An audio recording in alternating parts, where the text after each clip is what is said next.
तो welcome to today's class. और आज हम लोग बात करने वाले हैं बेसिक्स ऑफ ग्राफ्स के बारे में, क्योंकि क्लास नाइन्थ मोशन चैप्टर की जब बात होती है तो उसमें जब हम लोग इक्वेशंस जो हमने लास्ट क्लास में निकाली हुई हैं, तीन equations, v equal to u plus a t, s is equal to u t plus half a t square, and the third equation v square is equal to u square plus 2as। तो इन तीनों ही equations को solve करने का एक तरीका और है, और वो आपके एनसीईआरटी में दिया हुआ है, that is known as basics of graphs. Okay, तो आज हम लोग बेसिक्स ऑफ ग्राफ पहले पढ़ेंगे और उसके बाद फिर हम अगली क्लास में सीखेंगे कि ग्राफ से कैलकुलेशन कैसे की जाती है। ओके, तो ग्राफ क्या होता है? ग्राफ किसी भी दो फिजिकल क्वांटिटीज के बीच का एक ग्राफिकल रिप्रेजेंटेशन होता है। कहने का मतलब यह है कि हमारे पास कोई भी दो क्वांटिटीज हो सकती हैं, वो टाइम हो सकता है, डिस्टेंस हो सकता है, स्पीड हो सकती है, वेलोसिटी हो सकती है। तो उसको हम इस सामने हम जो देख रहे हैं ग्राफ के ऊपर हम यहाँ पर रिप्रेजेंट कर सकते हैं। ओके, अब इसमें दो एक्सिस हमने ली हुई है। ये जो आपकी एक्सिस है ये आपकी वाई एक्सिस है, और ये जो आपकी एक्सिस है ये आपकी एक्स एक्सिस है। इस एक्स एक्सिस पर हम एक ऐसी क्वांटिटी लेते हैं जो कि आपकी इंडिपेंडेंट क्वांटिटी होती है, जैसे कि टाइम। ठीक है, तो एक्स एक्सिस पर हम जो क्वांटिटी लेते हैं वो लेंगे हम लोग टाइम, क्योंकि टाइम इंडिपेंडेंट है। आप अपनी पोजीशन पर रहें या ना रहें, आप मोशन में हैं, आप रेस्ट में हैं, इससे टाइम पर फर्क नहीं पड़ता।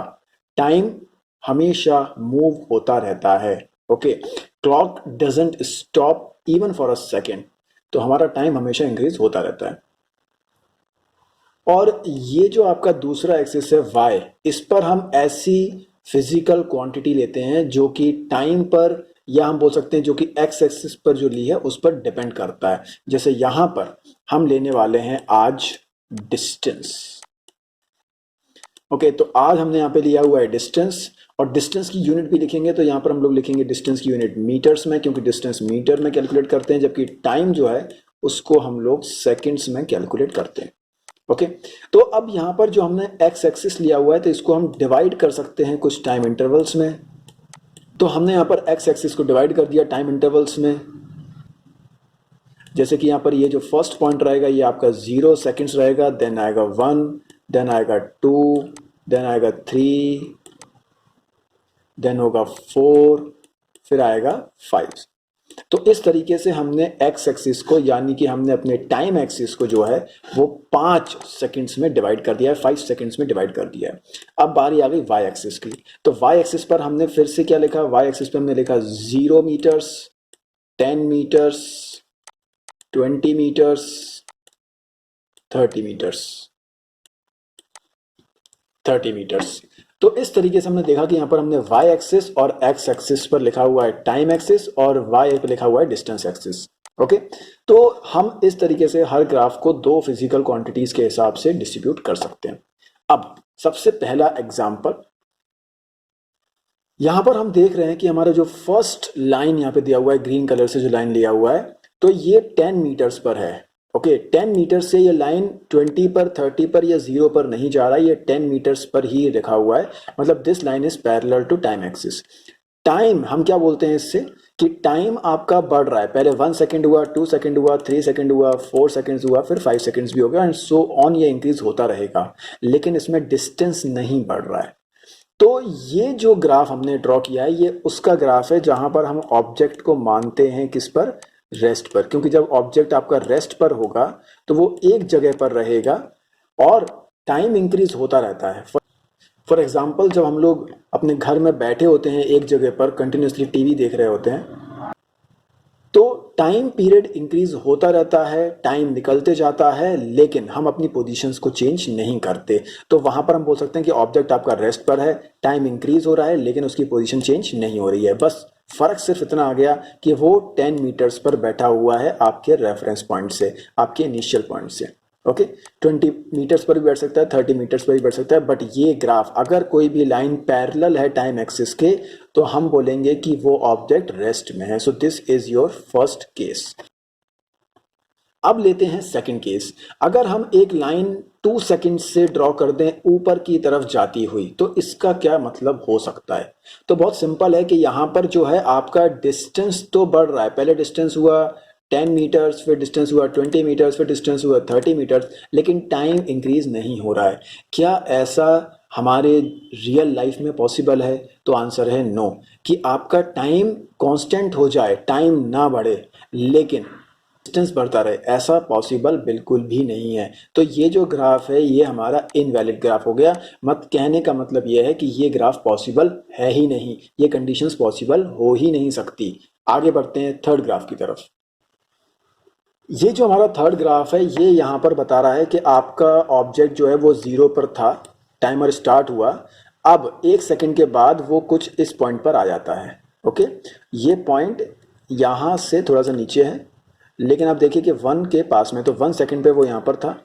2 सेकंड्स पर जब वो पहुँचता है तो वो यहाँ पहुँचता है, 3 सेकंड्स पर वो यहाँ पहुँच जाता है, और 4 सेकंड्स पर वो यहाँ पहुँच जाता है। कहने का मतलब ये है कि 1 सेकंड पर अगर हम इस पोजीशन की बात करें तो ये कुछ 8 मीटर्स के आसपास होना चाहिए।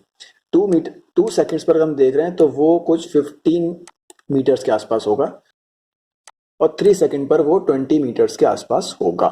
तो कहने का मतलब ये है कि जैसे जैसे टाइम बढ़ रहा है, जैसे जैसे टाइम इंक्रीज हो रहा है, वैसे वैसे आपका डिस्टेंस भी इंक्रीज हो रहा है। इसका मतलब आपका ऑब्जेक्ट जो है वो मोशन में है, क्योंकि यहाँ पर टाइम के साथ साथ उसका डिस्टेंस भी इंक्रीज हो रहा है। अगर वो मोशन में है तो ऑब्वियस सी बात है कि यहाँ पर उसके पास स्पीड भी होगी। तो इसका मतलब यह है कि यही वो ग्राफ है जिससे हम स्पीड भी कैलकुलेट कर सकते हैं। इसके पहले जो 2 ग्राफ थे उनसे हम स्पीड कैलकुलेट नहीं कर सकते, क्योंकि पहले वाले में तो वो रेस्ट में था तो स्पीड 0 थी, और सेकंड वाले में तो ग्राफ पॉसिबल नहीं था। लेकिन थर्ड ग्राफ में अगर वो मोशन में आ गया है तो हम इसमें से स्पीड निकाल सकते हैं। स्पीड कैसे कैलकुलेट करते हैं ये हम आगे के सेक्शंस में देखेंगे। ओके, तो ये हुआ डिस्टेंस और टाइम ग्राफ। इस ग्राफ का नाम क्या है? Distance time graph. ओके, अगर हम डिस्टेंस की जगह पर डिस्प्लेसमेंट लिख देंगे तब भी यही ग्राफ फॉलो कर सकते हैं, पर तब वहां पर स्पीड कैलकुलेट नहीं करेंगे, बस हम लोग वेलोसिटी कैलकुलेट करेंगे। तो सिर्फ टर्म्स चेंज हो जाते हैं। हम डिस्टेंस की जगह पर डिस्प्लेसमेंट लिख देंगे तो हम यहां पर स्पीड की जगह वेलोसिटी कैलकुलेट कर सकते हैं, वो भी मोशन का ग्राफ रहेगा। तो अगला ग्राफ देखिए आपके सामने जो है वो है आपका वेलोसिटी टाइम ग्राफ। जैसा कि आप देख रहे हैं कि वेलोसिटी टाइम ग्राफ में हमने वाई एक्सिस पर वेलोसिटी ली गई है, जबकि हमने एक्स एक्सिस पर टाइम लिया हुआ है। मैंने बताया है आपको कि हमेशा एक्स एक्सिस पर हम इनडिपेंडेंट क्वांटिटी लेते हैं जो कि किसी पर डिपेंड नहीं करती, जो फ्री रहती है, और दूसरे वाई एक्सिस पर हम वो क्वांटिटी लेते हैं जो कि हमेशा डिपेंड करती है। तो वेलोसिटी को हम लोग हमेशा वाई एक्सिस पर लेते हैं। ओके, यहाँ पर भी मैं इसको कुछ इंटरवल्स में डिवाइड कर देता हूँ। तो हमने टाइम एक्सिस को फिर से डिवाइड कर दिया है कुछ 4 इंटरवल्स में, तो लिख दिया मैंने 1, 2 एंड सो ऑन।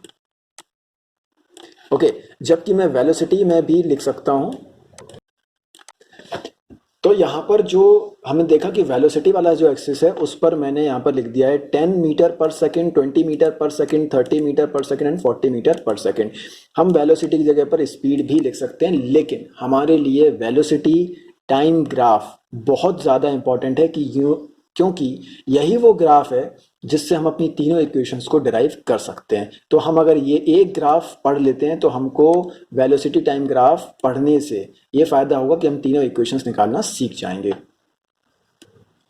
तो देखिए अब स्टार्ट करते हैं सबसे पहले ग्राफ से। तो अगर मैं एक लाइन यहां पर खींचता हूं ये, तो इसका मतलब क्या है? अब देखिए आप यहाँ पर टाइम तो बढ़ रहा है, क्योंकि आप देखिए 1 सेकंड पर ये यहाँ पहुंच गया, 2 सेकंड्स पर यहाँ पहुंच गया, 3 सेकंड्स पर यहाँ पहुंच गया, और 4 सेकंड्स पर यहाँ पहुंच गया।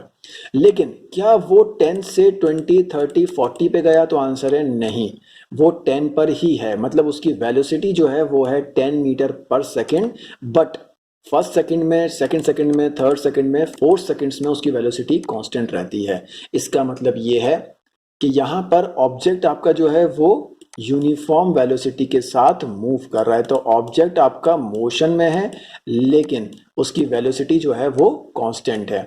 ओके, उसकी वेलोसिटी चेंज नहीं हो रही है। ये ठीक वैसा ही है जब हम गाड़ी को एक्सेलरेट नहीं करते हैं तो वो एक कांस्टेंट वेलोसिटी के साथ मूव करती रहती है, जैसे कि हमारा फैन। ओके, आगे बढ़ते हैं नेक्स्ट एग्जांपल की तरफ। यहां पर मैंने एक लाइन खींची है 10 से आगे की तरफ बढ़ती हुई, ओके, तो आप देखिए कि 1 सेकंड पर ये ऑब्जेक्ट यहाँ पर था, 2 सेकंड्स पर इसकी वेलोसिटी और बढ़ गई, 3 सेकंड्स पर वेलोसिटी और बढ़ गई और 4 सेकंड्स पर और बढ़ गई। 1 सेकंड पे अगर हम बात करें तो इसकी वेलोसिटी कुछ 10 से कम थी। 2 सेकंड्स पर अगर हम लोग बात करें तो वेलोसिटी आपकी 10-20 के बीच में है। 3 सेकंड्स पर अगर बात करें तो आपकी वेलोसिटी ऑलमोस्ट 30 के बराबर है और 4 सेकंड में अगर बात करें तो आपकी वेलोसिटी जो है वो 40 के बराबर है।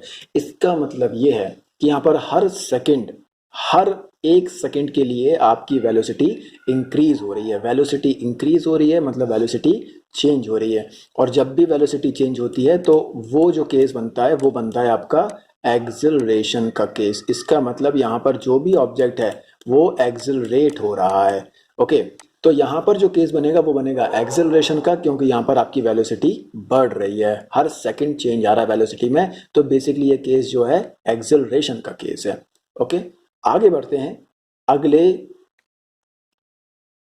इंपॉर्टेंट पार्ट क्या है? इंपॉर्टेंट पार्ट यहाँ पर ये है कि ऑब्जेक्ट जो है वो 0 से स्टार्ट हुआ था, मतलब ऑब्जेक्ट रेस्ट पर था, रेस्ट से बढ़कर ये 40 तक गया। ओके, तो 0 से उसकी इनिशियल वेलोसिटी है और 40 उसकी फाइनल वेलोसिटी मानी जाएगी।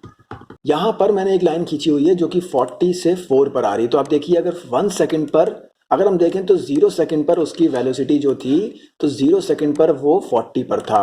फिर 1 सेकंड पर जो है वो आ गया ऑलमोस्ट 30 पर। फिर 2 सेकंड्स पर जो है वो आ गया ऑलमोस्ट 20 पर। फिर 3 सेकंड्स पर वो आ गया ऑलमोस्ट 10 पर, और 4 सेकंड पर आते आते उसकी वेलोसिटी हो जाती है 0। इसका मतलब यह है कि यहाँ पर उसकी पहले वेलोसिटी 40 थी, लेकिन 4 सेकंड के बाद आफ्टर 4 सेकंड्स उसकी वेलोसिटी 0 हो जाती है, तो उसकी वेलोसिटी डिक्रीज हो रही है, फिर भी वेलोसिटी यहाँ पर चेंज हो रही है। तो अगर यहाँ पर वेलोसिटी चेंज हो रही है तो ये भी केस एक्सेलरेशन का है, बट यहाँ पर वेलोसिटी धीरे धीरे कम हो रही है, तो इसीलिए हम लोग इसको रिटार्डेशन बोल सकते हैं। ओके, तो रिटार्डेशन का मतलब होता है नेगेटिव एक्सेलरेशन। इसका मतलब यहाँ पर वेलोसिटी आपकी हर सेकंड चेंज होगी, हर सेकंड कम होगी।